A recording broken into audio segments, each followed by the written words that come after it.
What's up, everybody? Welcome to Planet Pepe, Stormcloud and I hanging out.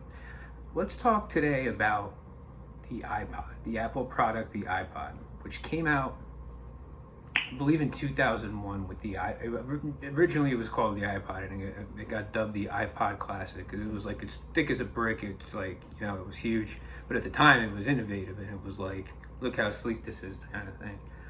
I've never seen an Apple product, or any real product for that matter, go from an overnight phenomenon to an overnight, like, why do you have one of those?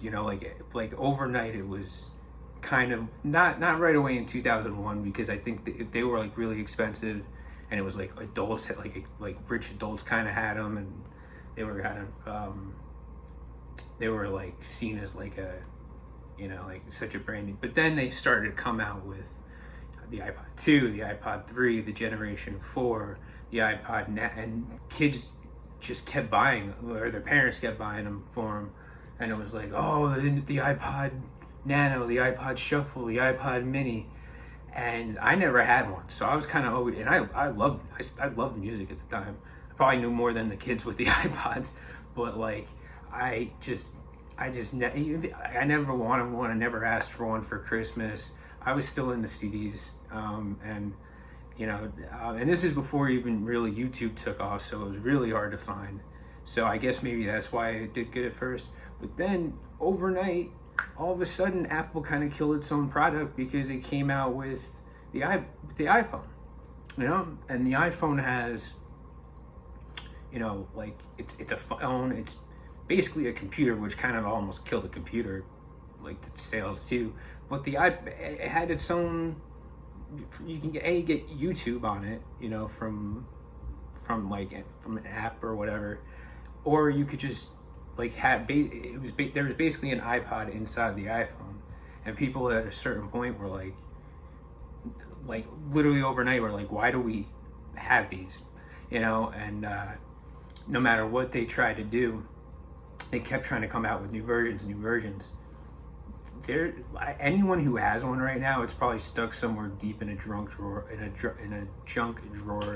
or like, they don't use it, or it's like buried under one of their, like in one of their closets or something, or clothing shelves.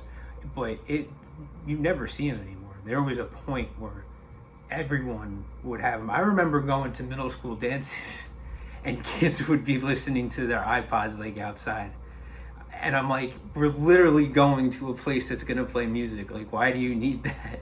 Why do you, So it's kind of like, it was that popular.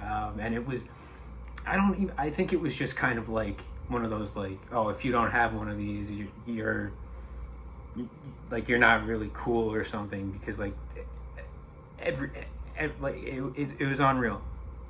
It was unreal. And most of the kids who I knew who had like iPod Nanos had like 60 songs on it. It's like, I would have at least 600, I don't know if it could hold that much.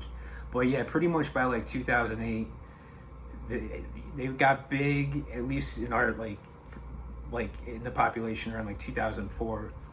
By the beginning of 2008, it was just like what's the point? Like, what, like, so I just thought that was interesting.